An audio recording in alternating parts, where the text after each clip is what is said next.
Hey everybody, it's Carrlyn Bathe here for Fox Sports. I am hanging out with none other than CM Punk. How are you, Punk? How you doing? I'm great. I'm a little worn out right now because it's late, but it's been a long day. I feel good though. Did you have training today? Of course. Yeah. Today was my first day of training actually. Yeah. I think Oh, I really? fight I fight in like less than 2 weeks. I decided I better try to cram some stuff in. Yeah, definitely. Today's like a good day to start, Yeah, yeah. knock everything out in a week.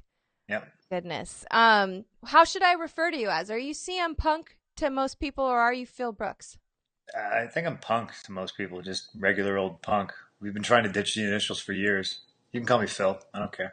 Phil, Punk, I'll switch it up. So, September 10th, against Mickey Gall. This is your Yep. very first professional fight in the Yeah. octagon. hmm People ask you all the time, are you nervous? Are you nervous? Are you nervous? You've said no, hmm but be honest with me. What are you feeling now that it's getting closer? I'm excited. I just want to get in there and finish it. You know, uh, it's not so much uh, I can't wait until it's over thing, but it's just it's going to be a culmination of months and months of hard work and seeing turning the corner and getting better at things has been a lot of fun. But I want to implement it and I want to finish this kid. So it's just excitement. It's not nerves. There might be a little bit of butterflies and stuff like that, but I've been handling that all my life. Now, throughout this months and months long process, they've been filming you, Yeah. your wife, and your camp, and you have a series on Fox called The Evolution of Punk. If anybody hasn't seen it before, please check it out. It's incredible. What has it been like having someone document this entire experience? I mean, there's no barriers here. They're there when you're falling down to the ground. They're there when you're getting Yep. hit in the face. I mean, what's that been like having people see this side of your training? They're there on Christmas. Yeah. It's it's annoying, but I feel like it's necessary, Yeah. so people can see. I mean, it's aptly named. They can see the evolution of punk. They can see, the ground floor, and then on September 10th, they get to party with me in the penthouse. They get to watch me win, and you get to see the road. The miles, the road work, just setting goals and conquering them, and like I said earlier, turning corners and just getting better and growing and learning. And I think it's kind of an important thing to document. It's not like the civil rights movement important or anything like that, but I think it'll be good for a lot of people to see. Now, talking about the card and the placement of the fights in general, Mickey Gall had an interview recently where he said you two may be undeserving of the spot that you have, yet he's grateful for it. With you having zero professional fights and Mickey Gall having less than five, I think two professional, three amateur, maybe the other way around. What do you feel about you guys having that spot on the main card, and what makes you feel so deserving, or do you feel deserving of that spot? I mean, it I'm the kind of guy that's like, fuck it, I should be in the main event, and I think you think anything less of yourself, I think you think less of yourself, So if you come out of the gate and you say, "Oh, I don't belong here," well, then you don't belong here, I've been on pay per view before. I guess if you've never been on pay per view, regardless of what it is, then yeah, maybe you're intimidated by it, and maybe it makes you feel a little small. Maybe you get nervous and you think, "Oh, I don't belong here." But I'm a kind of guy that always thinks I belong and knows I belong. Wants my checks to be bigger. Wants the spotlight to be brighter. That doesn't phase me. Now, the guy that you have to get through to get those checks to be bigger, Mickey Gall, how have you been studying him? Because I know you've been training with your camp, but he's not there. How do you know what it's going to be like to fight him? Are you watching footage? Are you thinking about it much? Are you just trying to do your own thing? No, there's not a whole lot of footage on him. There's even less footage on me. We don't give a shit what he does. We're focusing on what I do. I'm gonna take the fight where I want it. If I want to stand and punch him in the face, I'm gonna do that. That'll probably turn him into a wrestler, and he'll probably try to shoot and take me down, and then I'll, the whole new set of problems for him. What's been your strongest part of your skill set that you've been building thus far? I'll say I'll give you a different answer. Sure. A lot of people ask that. I think it's my mind, honestly. Yeah. Yeah. I'm extremely coachable. I'm the kind of guy that you watch me fall down in episode 1, and watch me not make the same mistakes in episode 2. Watch me get better in episode 3. Watch me conquer something or master something in episode 4. I think I'm just really eager to learn. I'm a sponge. I don't come into the gym with bad habits from another gym or a previous trainer, and I have everybody under the same umbrella. My wrestling coach, my jiu-jitsu coach, my striking coach. Everybody's right there. They're in constant communication, so it's just easier to wrap my mind around everything I need to do. Now you're training with serious MMA fighters, and you're a former professional wrestler. Have you flipped the switch on them a little bit and kind of taught them a thing or two about the style that you used to perform in?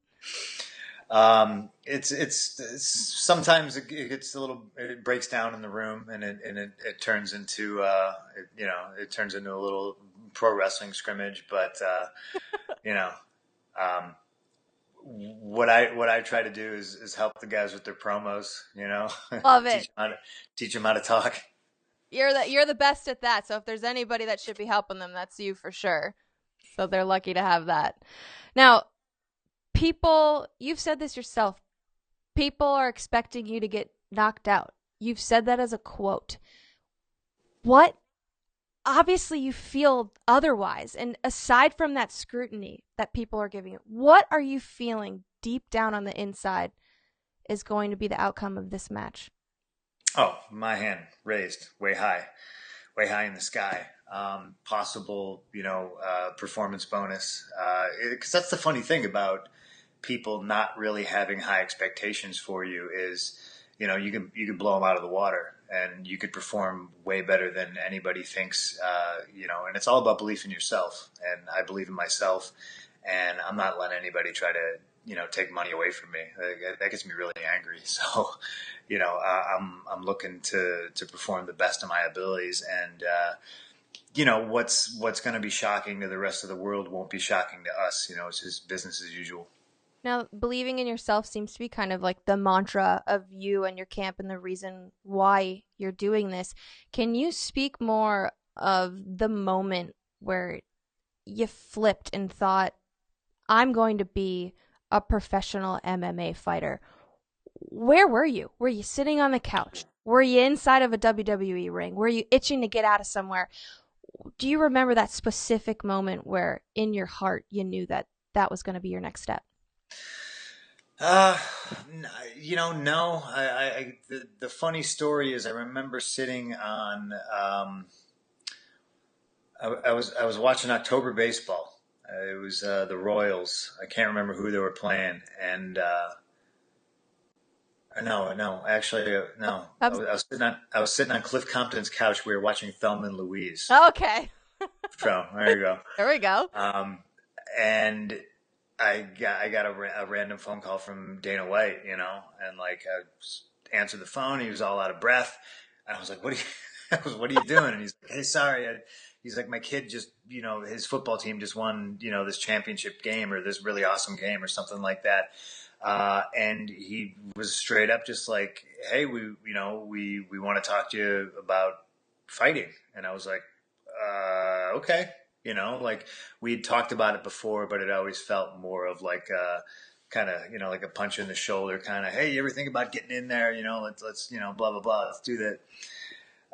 And then I think the next day I had a call with him and Lorenzo, and we just talked about it, and it was, I was like, "You guys like ribbon? Like, this is something you really want?" And they're like, "Yeah, absolutely. Like if it's something you want to do, let's do it." So, that might be the first day I was just like, "Okay, yeah, fuck yeah, let's do it." Like I was, at that time, wrapping up a some litigation with my former employer. Hmm? So I was more or less waiting until after that was done to kind of start something else. Right. So I was maybe a month or two away from that. It just kind of kickstarted a little early.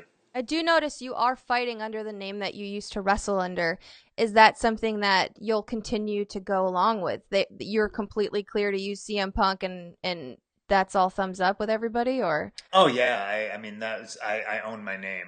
I think a lot of young guys now in the wrestling industry can take a page out of my book, and you can say no to people. They might not like it, but I was somehow I was CM Punk when I was 15 years old, wrestling in backyards in Mokina, Illinois. So I don't know. I don't know how it lasted this long. I don't know why. But yeah, that's what we're going with. Now, Dana White, going back to him, you said he gave you a call. He wanted you to come fight. He seems to be one of the biggest supporters of CM Punk. Um, a lot of people in the UFC, fighters all around, have been supporting you. Alistair Overeem is very receptive. He recently said he hopes the underdog comes out on top in this fight. What's the reception been like to you from other UFC fighters, and from who has it surprised you the most? I mean, for the most positive, it's 90% positive. You know what I mean? And I've had a lot of friends, for multiple years. I mean, it's why I chose the team I chose. I've been friends with Anthony and Duke for years. Friends with Chael Sonnen.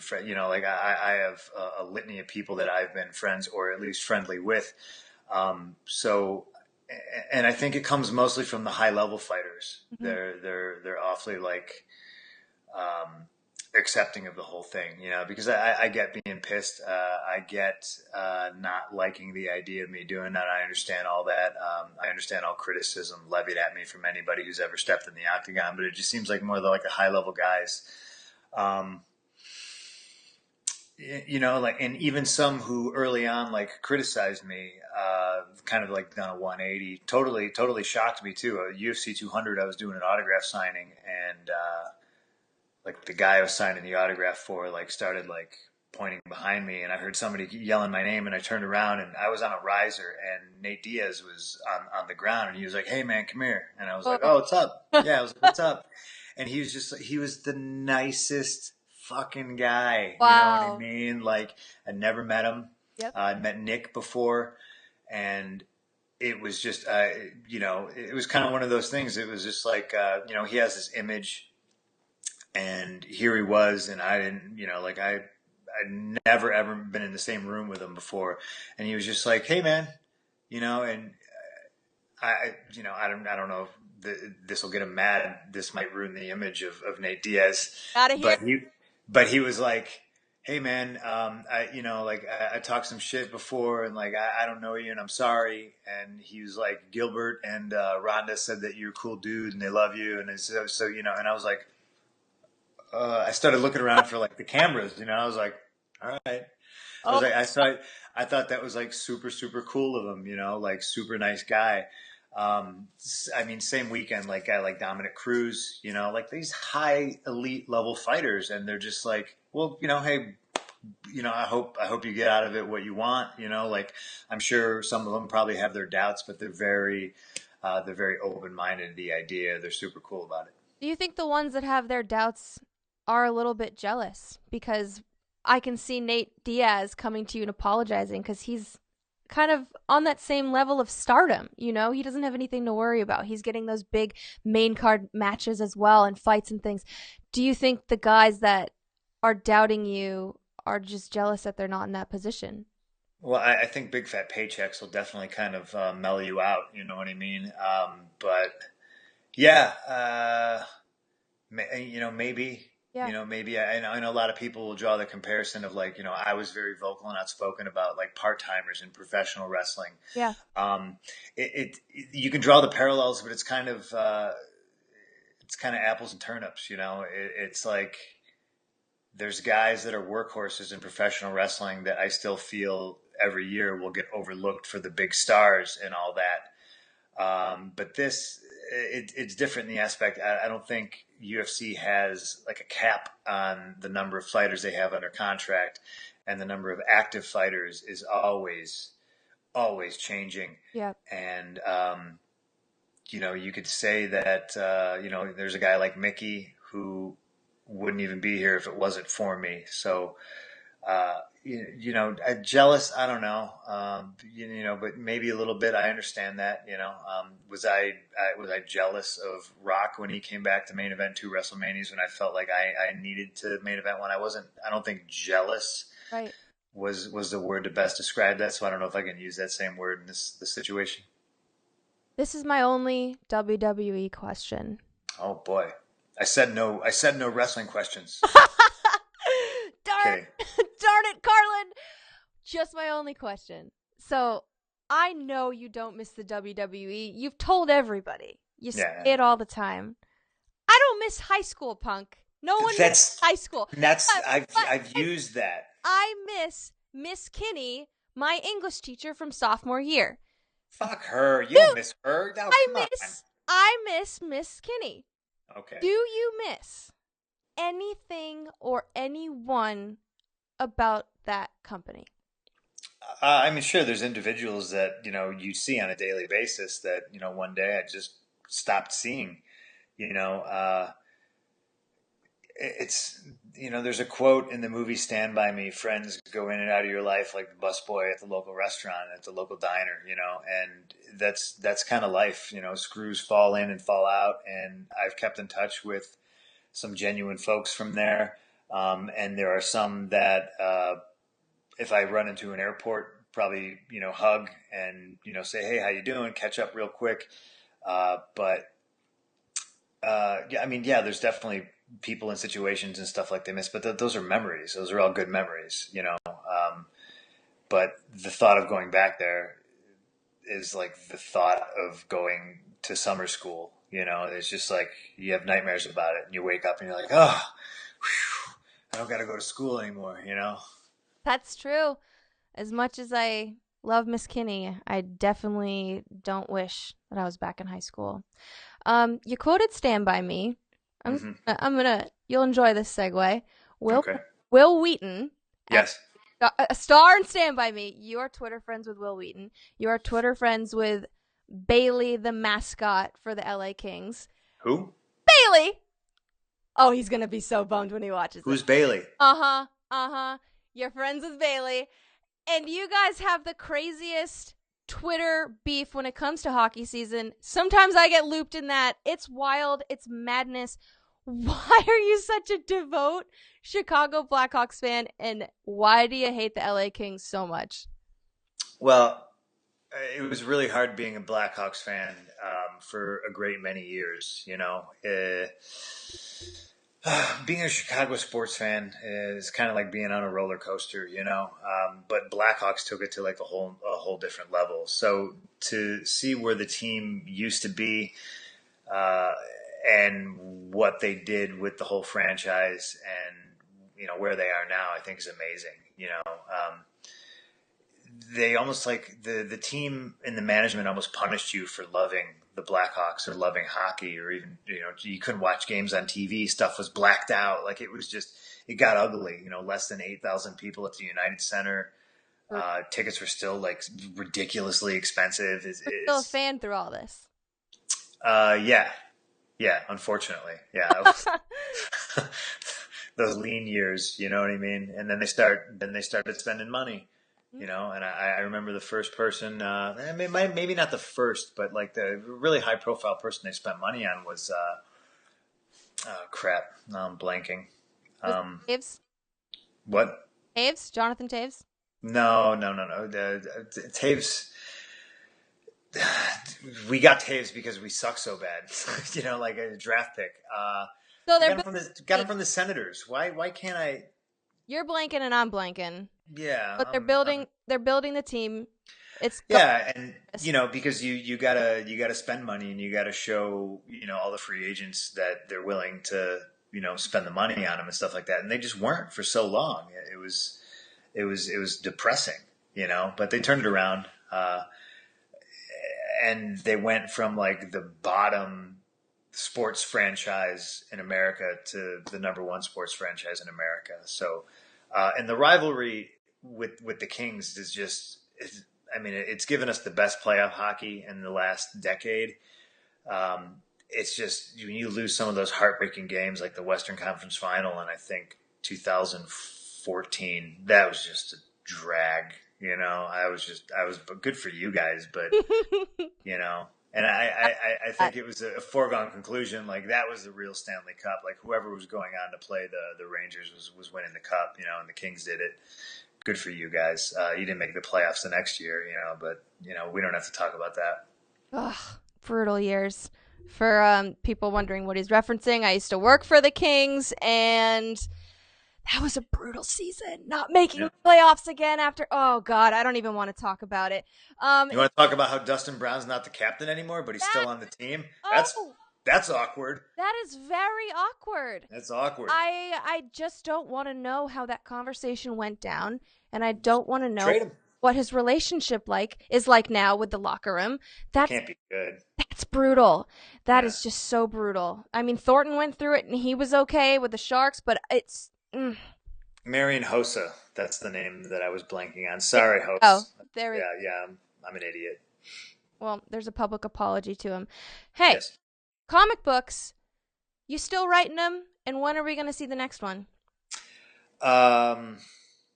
Yes, I'm still writing them. Drax the Destroyer we got from Marvel. You did Drax number 11, I think, is the last one. Okay. So, but it's a complete story, which is kind of unheard of when in comic books in this day and age. Normally, they'll pull the plug on something and it's just kaput. But we got to wrap it up how we wanted to wrap it up, and I'm super proud of it. You actually just reminded me I got to write some stuff. Ugh. Oh no! I'd much rather get punched in the face than write anything. And then I've got offers from like other stuff, but like other comic book companies, and I'm talking to some creators about doing some creator-owned stuff. But everything's kind of on hold until after September 10th. My focus is on that, so I'm not really worrying about any other projects or anything. And I have a lot of irons in the fire right now, but I have partners that are doing a lot of the legwork and stuff while I focus on fighting. What's your personal life been like since this journey started? You guys had to pick up and move temporarily from Chicago to Milwaukee so you could be closer to training. What's your relationship been like with April, your dog Larry? I mean, are your parents supporting you? What's your whole personal life been like right now? Oh, it's been super great. I think that's why I'm able to do this, is because I have such a great support system, from my sisters to obviously my wife, who is really kind of, a big part of the team without being in the room with the rest of the fighters. She's to watch you fight, by the way. She's on the show covering her eyes, like not wanting to watch, but she's but she cooks meals and she takes care of Larry when I can't, and when I'm coming and going 3-4 different times a day, and I'm so worn out, I got to try to take naps and get them in, and she lets me do that, and that's a true partner, that's a teammate, so she's like an external teammate throughout all this, and I super appreciate it. But yeah, everything's coming at Millhouse on that level. Like it's super great. Like she just wrote a book. I think it might be coming out in April. Wow. So like while she was doing that, like she was locked away in her office, and like, I picked up the legwork, I let her just do that and just write for 8 hours a day and just rest and take it easy. And like, because I knew when it came time for me to go into a full camp, like she was going to have to pick up the slack on that too. So it's good. It's a good give and take. That's incredible. I don't want to keep you up too much longer because you're doing this interview after training, and it's quite all right. The man's got to sleep. I don't want to be responsible for it. You're worth it. It's okay. You gotta fight next week. Now, before you go, this journey, what's your biggest takeaway from this entire journey, start to finish. What is your biggest takeaway? My biggest takeaway is what I already knew going into it was that if I didn't do it, um, to me that was failure. Taking a hard pass on the biggest challenge of your life, I think would always haunt somebody like me. You know, uh, and people can say that, oh, well, you're getting paid. Well, yes, I'm getting paid, but it really is more about, just stepping in an octagon and having fun with it, and I know I'm the kind of guy, and I wish more people were, that they don't want to wake up in 10 years and have a regret, or have a would have or should have, or I wish I did that. Uh, you know, I was at a crossroads in my life in like 2011. I eventually re-signed with WWE, but I was really out the door, and like this was going to be the next step. I don't know if I was as big a name as I became in like the next 3 years, but I was going to do this regardless. I just started late. I tried to do some stuff in wrestling in those last 3 years, and whether I accomplished that or not, this was always in the back of my mind. So if I never did it, it would always chew at me. What's your walkout song gonna be? I can't tell you that. You have to order the pay-per-view. UFC 203 Cleveland, September 10th. I'm gonna do that anyway. He just gave himself the plug. September 10th, CM Punk versus Mickey Gall. Punk, I cannot thank you enough for taking the time to come be on Fox Sports and No problem. share with us pieces of your journey. It's been inspirational. And for everyone that's watching and listening, check out The Evolution of Punk on Fox. It's an incredible documentary. You can see this man begin at the beginning of this entire journey. I wish you nothing but the best of luck, and luck is for losers. I will good skill. Say good skill. That's what we do. I will talk to you after the win. Yes, absolutely. Sounds good, my man. Good luck. We'll see. No luck. No luck. Say good skill. I'll talk to you later, Punk. Thank you so much for your time. All right. Thank you. See you later. Bye. Go Hawks. Go Cubs. Go Kings. Go Kings. Thank you so much.